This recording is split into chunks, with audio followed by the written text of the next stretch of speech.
कोविड-19 और आज का मतदाता टीवी में डॉक्टर अभय सिंघल साहब आपका स्वागत है। सर 2-3 सवाल था मेरा। जो मेरा मिशन है कि कोरोना काल से पूरा विश्व जो है धराशायी हो गया था और सबकी जो स्वास्थ्य की स्थिति थी, देश की इंफ्रास्ट्रक्चर वो चरमरा गई थी। 2 साल बीत गए हैं सर। 21 तक उसका 22 तक रहा, 23-24। सवाल मेरा ये है कि थोड़ा जो हमारे नए दर्शक हैं थोड़ा सा पहले उनको अपना परिचय दे दें सर। जी नमस्कार, मैं डॉक्टर अभय सिंघल, जनरल और लेप्रोस्कोपिक सर्जन, यहाँ Rajnagar extension Ajnara integrity society में मेरा अपना स्वयं का क्लिनिक है। जी ये shop number upper ground floor 17 number shop है हमारी, जिसमें कि मैं बैठ करके अभी फ़िलहाल 4 साल हमें यहाँ पे आप लोगों को सेवा देते हुए हो गए हैं और उम्मीद कर रहे हैं इसी तरीके से आगे आपको और सेवाएँ प्रदान करेंगे। अभय जी, केंद्र और राज्य सरकार कोरोना के बाद कितना सीख ले पाई है या हमारी आम जनता कि वो हेल्थ के प्रति कितनी जागरूक है? जी मेरी सोच में, और जो मैंने कोरोना काल में भी हमने काफ़ी लोगों की सेवा करी और सभी लोगों का इलाज भी करा। मेडिकल कॉलेज से भी मैं एसोसिएटेड था, तो वहाँ पे भी हमने काफ़ी पेशेंट्स की सेवा करी। अब भी जब हम देखते हैं, मैंने जागरूकता ज़रूर देखी है सरकार के बीच भी और हमारे आम जनता के बीच भी, ये देखते हुए कि सभी लोग एक तो इंश्योरेंस को लेकर के बहुत कारगर हुए हैं। जो लोग हेल्थ इंश्योरेंस को लेकर के है ना, जो लोग पहले सोचते थे कि हम बेवजह इसमें साल दर साल पैसे जमा कर रहे हैं और हमारे को इससे कोई मुनाफा या लाभ नहीं मिल पा रहा है, उन लोगों को इस चीज़ का थोड़ा सा समझ आया है सभी लोगों को कि हेल्थ इंश्योरेंस एक बहुत ऐसी चीज़ है जो कि हमारी आर्थिक स्थिति को ना बिगाड़ते हुए हमारे को साल दर साल हमारे कभी भी इमरजेंसी में खड़ी रहती है। हमारे पास सबसे बड़ी बात है इमरजेंसी। जी जी जी बिल्कुल अवेलेबल रहती है। और दूसरा, थोड़ी भी बीमारी होकर के पहले सेल्फ मेडिकेशन का बहुत ज़्यादा चलता था, है ना। लोग मेडिकल स्टोर पे चले गए, जा करके अपने लिए जी खांसी हुई है या जुकाम हुआ है, दवाई 1 या 2 गोली ले ली और उससे वो उम्मीद करते कि ठीक हो जाएंगे। लेकिन आज की स्थिति वो नहीं है। आज की स्थिति में लोग ज़रूर डॉक्टर के पास ही जा कर के ठीक तरीके से परामर्श लेकर के, बीमारियाँ भी पहले के ज़माने में जो कुल गिनती की 20, 50, 100 बीमारियां थी, वो अब लाखों की तादाद में पहुंच, लाखों की तादाद। तो इस वजह से लोगों के अंदर जागरूकता बढ़ी है के बाद काफ़ी ज़्यादा बढ़ी है इस चीज़ को लेकर। और सरकार भी उसको सरकार भी बहुत प्रमोट कर रही है। हर चीज़ के लिए सरकार आपको ये ज़रूर कहती है कि आप अपने डॉक्टर से ज़रूर मिलें, उसके बाद ही किसी जन औषधि केंद्र जो खुले हैं या खुले हैं, सब लोग उम्मीद करते हैं कि आप प्रिस्क्रिप्शन लेकर के आएँ, तब वो आपको दवाई सस्ते दामों पे और बहुत अच्छी क्वालिटी की दवाई सरकार प्रोवाइड कर रही है। सर आपको याद होगा कोरोना काल में कोई भी दवा लेने के लिए अगर आदमी जाता था, कहता भाई डॉक्टर का नाम बताइए आप, जी जी जी अपना नंबर बताइए। तो काफ़ी जागरूक हुए लोग। अच्छा सर 2-3 सवाल था भाई जी, आप बहुत युवा हैं, मैं जहाँ तक मैं समझ पा रहा हूँ 10-12 साल का अनुभव होगा आपका। हाँ मेरा 15 साल का अनुभव। 15 साल का अनुभव है सर। हार्ट अटैक की बीमारियाँ बहुत ज़्यादा हो रही हैं, तो हमारे देश में मतलब पॉल्यूशन या लाइफ स्टाइल क्या वजह है कि हार्ट अटैक के लोग ज़्यादा मर रहे हैं? देखिए मेरे पास जो भी मरीज़ आते हैं, तो मेरी एक सलाह सभी मरीजों से मेरी ज़रूर रहती है कि हम पूरे दिन कुछ ना कुछ काम में या अपने घर के काम में, अपने ऑफिस में, अपना पूरे 24 घंटे में से हम जितना मैक्सिमम हो पाता है ना, उस एक पैसे को कमाने के लिए हम ज़रूर लगे रहते हैं सुबह से शाम तक उसी चीज़ में लगे रहते हैं। लेकिन मैं अपने मरीजों से कहता हूँ कि आप भाई करिए, सब चीज़ करिए, लेकिन दिन के सिर्फ 45 मिनट अपने शरीर को दीजिए। 45 मिनट, सिर्फ 45 मिनट, तो शायद उनकी आयु बढ़ जाएगी। बिल्कुल बिल्कुल डेफिनेटली हार्ट अटैक के रिस्क बहुत कम हो जाएंगे, हार्ट डिजीज़ बहुत कम हो जाएंगे, शुगर से आप बहुत दूर रहेंगे, ब्लड प्रेशर से दूर रहेंगे। और भाई मेरा काम तो देखिए जैसे ऑपरेशन का है ना, लेप्रोस्कोपिक सर्जन हूँ, तो सर्जरी भी एक ऐसी चीज़ है जिसको कराने के लिए हमारे हार्ट को और लंग्स को बहुत फिट होना ज़रूरी है before we do any surgery, है ना। तो मैं अपने मरीजों को सिर्फ यही ज़रूर सलाह देता हूँ कि 45 मिनट अपने शरीर को, चाहे योगा करें, चाहे मॉर्निंग वॉक करें, चाहे प्राणायाम करें, जिस भी तरीके से आप देना चाहते हैं, लेकिन अपने शरीर को 45 मिनट आवश्यक है।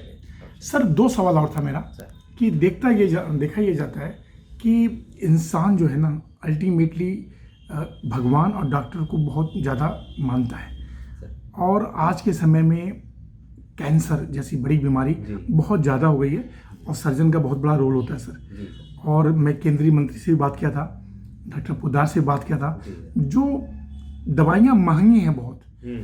क्या केंद्र सरकार से कुछ पहल करेंगे, कोशिश प्रयास करेंगे कि केंद्र सरकार उन महंगी दवाइयों को सस्ती करे? सर इस चीज़ के लिए अगर आप सही समझें, ये दवाइयाँ ईजाद करने के लिए काफ़ी रिसर्च, काफ़ी हद तक उसमें मुद्रा का खर्च होना, बहुत सारी चीज़ें लगती हैं। तो हमारी सरकार ने भी, इवन विदेशी सरकार ने भी, जो उसे हम वर्ल्ड हेल्थ ऑर्गेनाइजेशन बोलते हैं, WHO, उन्होंने भी इस दवाई को ठीक दमों पे पहुंचाने के लिए या ठीक रेट्स पे हमारे को पहुंचाने के लिए पूरा सोचा हुआ है।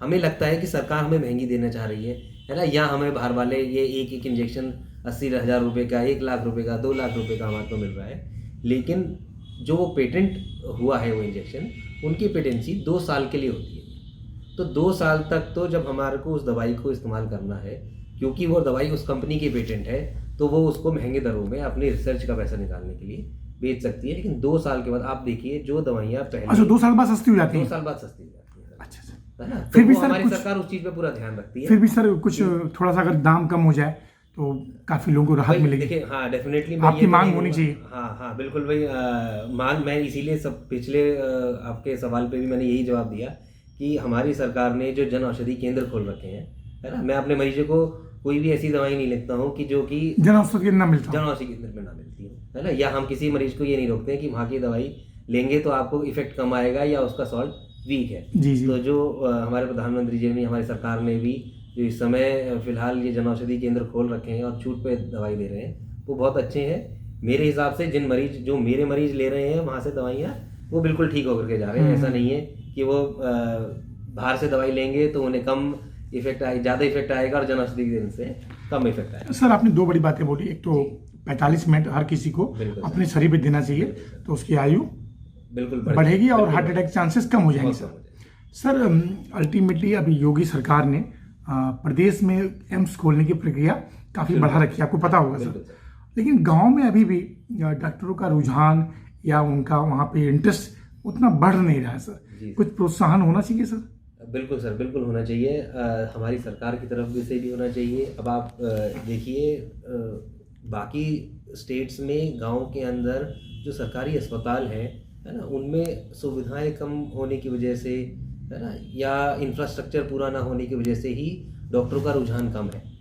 दिल्ली जैसे शहर में, जहां मैं नहीं मानता कि कोई भी प्राइवेट अस्पताल ऐसा होगा जो सरकारी अस्पताल से कम्पीट कर सके, है ना। सरकारी अस्पताल ज़्यादा अच्छे हैं, सरकारी अस्पताल ज़्यादा अच्छे हैं, है ना। सारी सुविधाएं हैं, हर तरीके के वेंटिलेटर से लेकर के एक छोटी सुई से लेकर के सारी चीज़ें बिल्कुल फ्री बराबर उसमें उपलब्ध है ना। तो अगर हम, तो वही उत्तर प्रदेश में होना चाहिए, बिल्कुल यही होना चाहिए। अगर हमारी सरकार थोड़ा सा ये कोशिश करे कि हमारे सरकारी अस्पतालों के ऊपर थोड़ा सा ध्यान दे, उनके ऊपर, उनके इंफ्रास्ट्रक्चर के ऊपर, उनकी बढ़ोतरी के ऊपर थोड़ा सा भी अगर हम ध्यान देंगे, तो डेफिनेटली हमारे सरकारी अस्पताल और हमारे जो छोटे शहर हैं उनमें जो सरकारी अस्पताल हैं वो बहुत अच्छा करेंगे कंपेयर टू हम जो प्राइवेट हॉस्पिटल। और जो एम्स वगैरह खुल रहे हैं, डॉक्टरों का भी रुझान अपने आप होगा। जो मुझे सुविधा मिलेगी कि हाँ मैं वहाँ जा करके अच्छी सुविधा है, अच्छी सुविधा है, तो वहाँ जाएंगे, मरीज ठीक होकर जाएगा, तो मुझे क्या परेशानी, मैं बिल्कुल जाऊँगा सर। अच्छा जो एम्स वगैरह खुल रहा है ये अच्छा है ना? अच्छा, बिल्कुल बहुत अच्छा मैसेज है, बहुत बढ़िया मैसेज है सरकार की तरफ से। लेकिन वही देखिए ना, बड़े शहरों में ही अभी खुल रहे हैं। भाई आपका सवाल था कि छोटे शहरों में या छोटे डिस्ट्रिक्ट में या ऐसे गाँव में जहाँ पर अभी सुविधाएं नहीं है, तो उनके लिए हमारे को रीजनल सेंटर्स, भाई ठीक है, बहुत ज़्यादा हैवी के लिए तो हम रेफरल सेंटर बनाते ही हैं, राइट, खोलना चाहिए, लेकिन रीजनल सेंटर्स तो जरूर होने चाहिए, खोलना चाहिए, रीजनल सेंटर। ओके। अच्छा सर, चूँकि आप सर्जन हैं, बस अंतिम सवाल सर डॉक्टर साहब, कि अल्टीमेटली देखा ये जाता है कि एक समय था पहले पोलियो या और बड़ी ऐसी बीमारियां होती थी जो भाई ये लाइलाज है।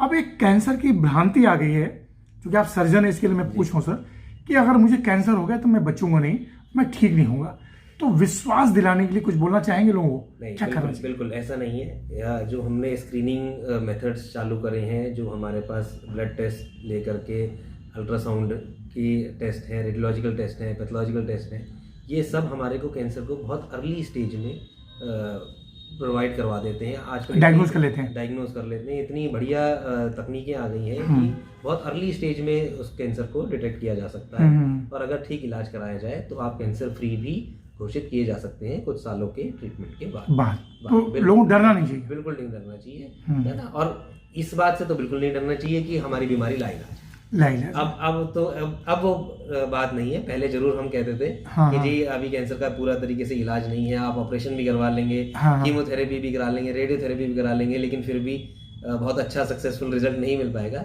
लेकिन वो बात नहीं है। अब संभव बहुत तकनीकें आ गई है, इम्यूनोथेरेपी भी आ गई है, बहुत सारी चीजें आ गई हैं जिनके द्वारा हम कैंसर को पूरी तरीके से, आधे लोग सर डर के मर जाते हैं, नहीं जड़ से हम उसको खत्म कर सकते हैं। जड़ से खत्म हो, बिल्कुल खत्म। सर एक अंतिम सवाल सर, कि आने वाला जो हमारा युवा है वो एवरेज लंबी आयु जिए। पहले भारत देश में लोग 85 साल, 90 साल, 100 साल जीते थे।